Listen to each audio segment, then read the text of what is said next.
চকচকে হিমবাহিত হ্রদ, আঁকাবাঁকা পাহাড়ি রাস্তা, প্রতিটি রাস্তার টার্নিংয়ে জলপ্রপাত, হিমালয় পর্বতমালার শৃঙ্গগুলি যেন একটি আরেকটার সাথে জড়িয়ে আছে। প্রকৃতির যেন এক শান্ত পরিবেশ, চারিদিকে সবুজ আর সবুজ, বিভিন্ন রঙের ফুলের মেলা। ফ্রেন্ডস, বুঝতেই পারছেন আমি ওয়েস্ট সিকিমের কথা বলছি। ভারতের উত্তর পূর্বে অবস্থিত সিকিম রাজ্যটি পর্যটকদের রাডারে বোধহয় একটু কমই থাকে, যদিও ইদানিংকালে একটু বেড়েছে। সিকিমের প্রাকৃতিক সৌন্দর্য বর্ণনা করতে শব্দ হয়তো কম পড়বে। এখানে গ্যাংটক ও পেলিংয়ের মতো শহরগুলিতে কিছু চমৎকার হোটেল রয়েছে এবং দর্শনীয় স্থানও রয়েছে, যা আমাদের এই ওয়েস্ট সিকিম বেড়ানোটাকে আরও স্মরণীয় করে রাখবে। চলুন বন্ধুরা, এবার বলি আমাদের এই এবারের ট্রিপটি সম্বন্ধে। তার আগে বলি আমাদের এই ট্রিপটি অর্গানাইজ করেছে গ্রিন স্টেপ ট্যুরিজম কলকাতা।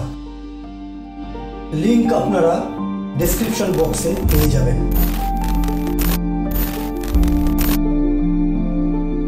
ভিডিওটি যদি ভালো লেগে থাকে তাহলে অবশ্যই একটা লাইক তো আমি আশা করতেই পারি আপনাদের কাছ থেকে, তাই না?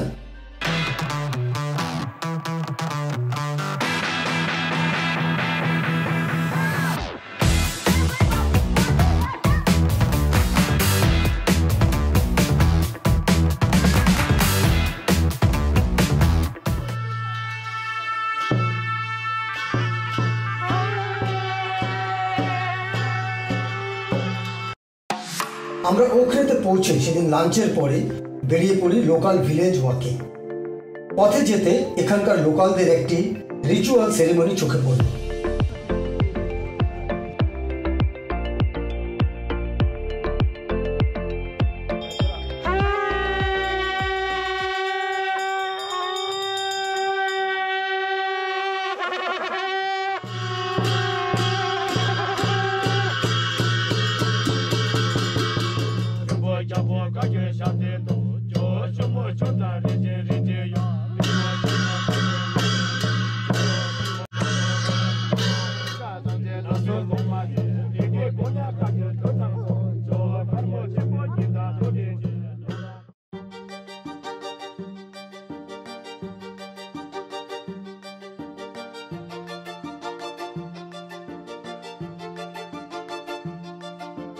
আমাদের গ্রুপ শিলিগুড়ি থেকে গাড়ি করে সিধা ওখরে যাওয়ার জন্য সকাল 9টা নাগাদ আমরা শিলিগুড়ি স্টেশনের চত্বর থেকে আমাদের গাড়ি ছাড়ি আর ওখরে পৌঁছাই অ্যারাউন্ড 2টো নাগাদ দুপুরে।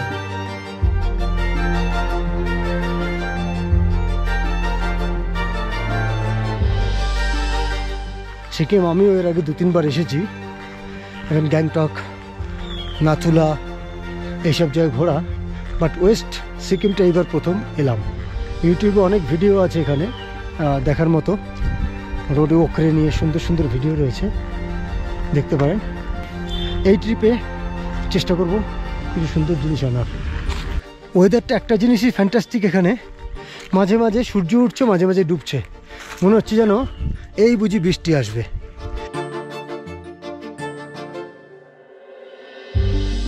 আর একটা কথা অবশ্যই আপনাদের সবার মনে রাখতে হবে যে সিকিমে এন্ট্রির জন্য 7 এপ্রিল এই বছর থেকে RT-PCR report, negative report is mandatory.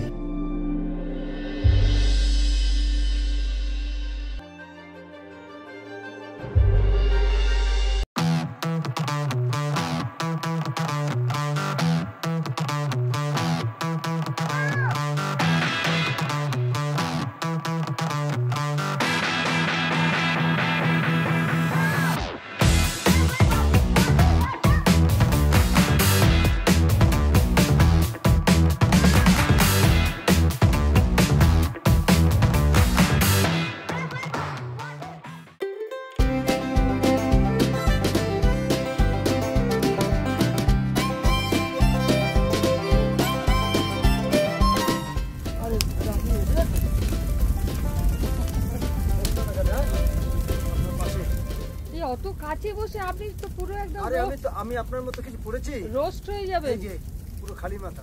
Roast half roast roast হওয়ার আগে পালিয়ে যাব। গায়ে যেটা পড়ে আছেন ওটা হাফ রোস্ট। পরের দিন খুব সকালে ঘুম ভেঙে গেল পাখির কিচির মিচির শব্দে। না, আর শুয়ে থাকতে পারলাম না, বেরিয়ে পড়লাম বার্ড ফটোগ্রাফি করতে।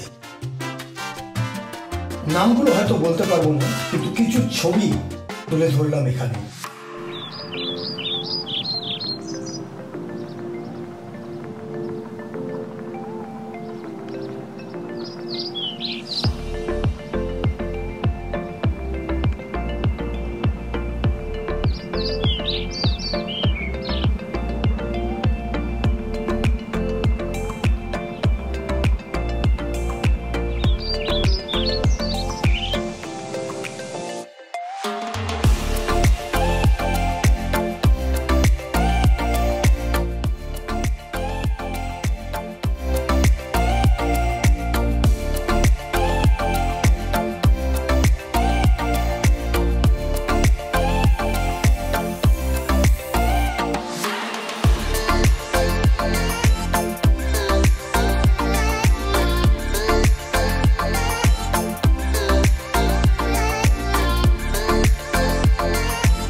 এরপর সকাল 8টায় বেরিয়ে পড়লাম বার্সে। বার্সে হলো রডোডেনড্রন ফ্লাওয়ারের স্যাংচুয়ারি।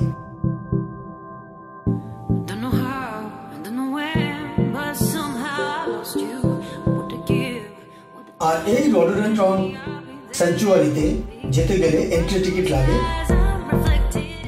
আপনার পিছনে আছি, চিন্তা নেই।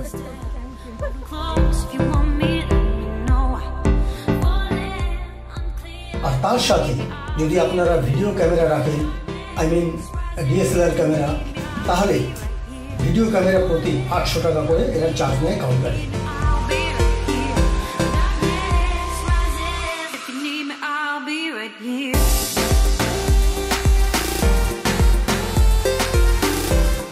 আরেকটা বিষয় মনে রাখবেন যে রডোডেনড্রনের স্যাংচুয়ারিতে যেতে গেলে আপনাকে ট্রেকিং করে যেতে হবে। অ্যারাউন্ড 4 কিলোমিটার আপনাকে ট্রেক করতে হবে।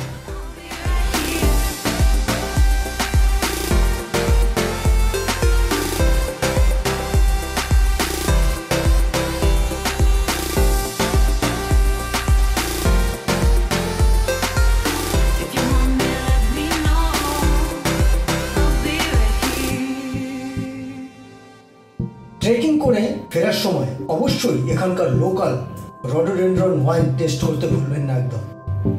যদিও একটু স্ট্রং, তবু একবার টেস্ট করতে আপত্তি কি? এত দূরে এসে আপনার নিজেরই ইচ্ছা করবে এটা টেস্ট করার জন্য।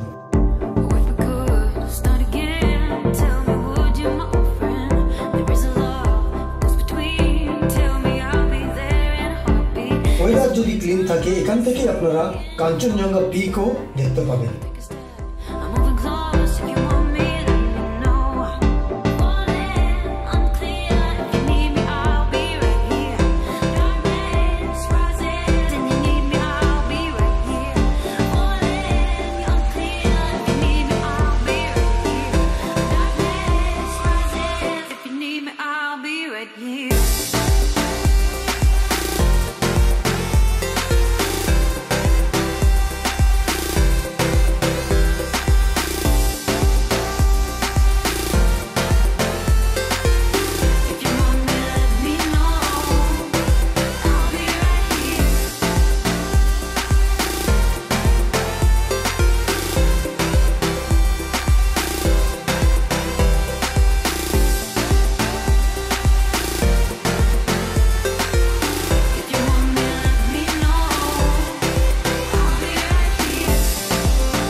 পরের দিন সকালে তল্পিতল্পা গুটিয়ে গাড়ি ভাড়া করে বেরিয়ে পড়লাম পেলিংয়ের উদ্দেশ্যে।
পেলিংয়ে আমরা এই হোটেলটিতে ছিলাম, নাভিদা লাদাখ হাউস।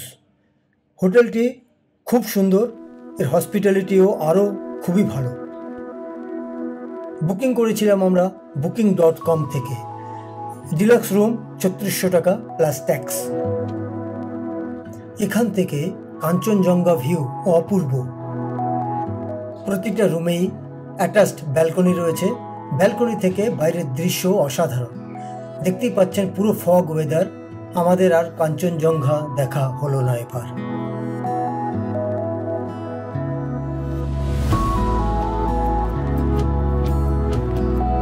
প্রতিটি রুম, বাথরুম এর হাইজিন ফ্যাক্টর 100% আপনার এক্সপেকটেশন অনুযায়ী পাবেন। কোভিডের জন্য যথেষ্ট প্রস্তুতি এরা নিয়েই গেস্টদের এখানে অ্যালাউ করেন।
এবং এই খেলচিওপাল্লির লেক যেটা, এটি একটি প্রাকৃতিক হ্রদ।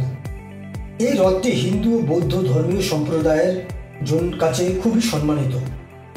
এখানে ঢুকতে গেলে আপনাকে জুতো খুলে ঢুকতে হবে। বিশেষ করে এই হ্রদে এখানে অনেক মাছ রয়েছে, যে মাছগুলো দেখতে অসাধারণ। বিশেষ করে দেখলেই বুঝতে পারবেন মাছগুলো খুবই হেলদি, বাট এগুলো ধরা খাওয়া পুরোপুরি বারণ।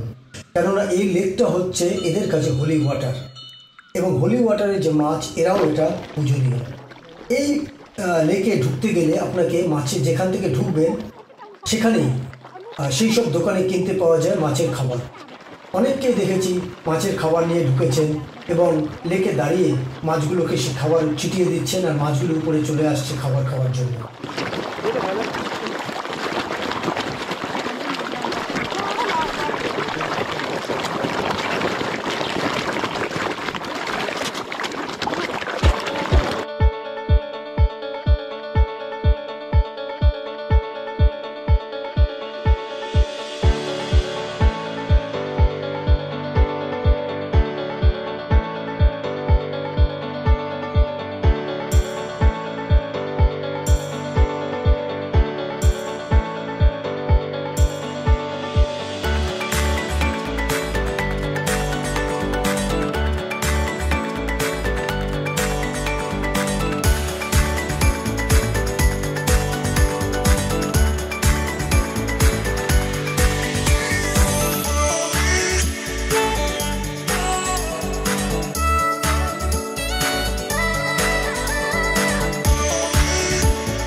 এই পেলিং ট্রিপে আমাদের শেষের দিনে যেদিন আমরা ফিরে যাব সেদিন সকালবেলা আমরা গেলাম স্কাই ওয়াক দেখতে।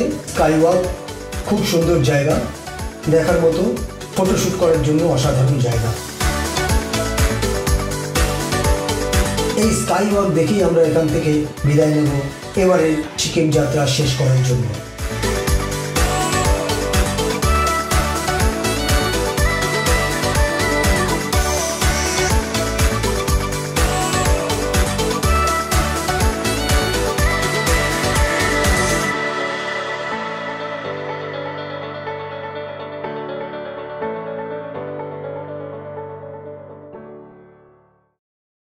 ফ্রেন্ডস, ভিডিওটি কেমন লাগলো অবশ্যই জানাবেন নিচে কমেন্ট বক্সে আপনার মূল্যবান কমেন্ট দিয়ে।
ট্রেনের টিকিট ছিল, যেহেতু আমরা ট্রিপটি এক্সটেন্ড করেছিলাম পেলিং দেখার জন্য একদিন, তাই ট্রেনে যাওয়া সম্ভব হয়ে ওঠেনি।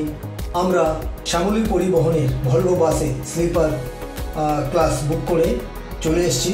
Journey was very comfortable.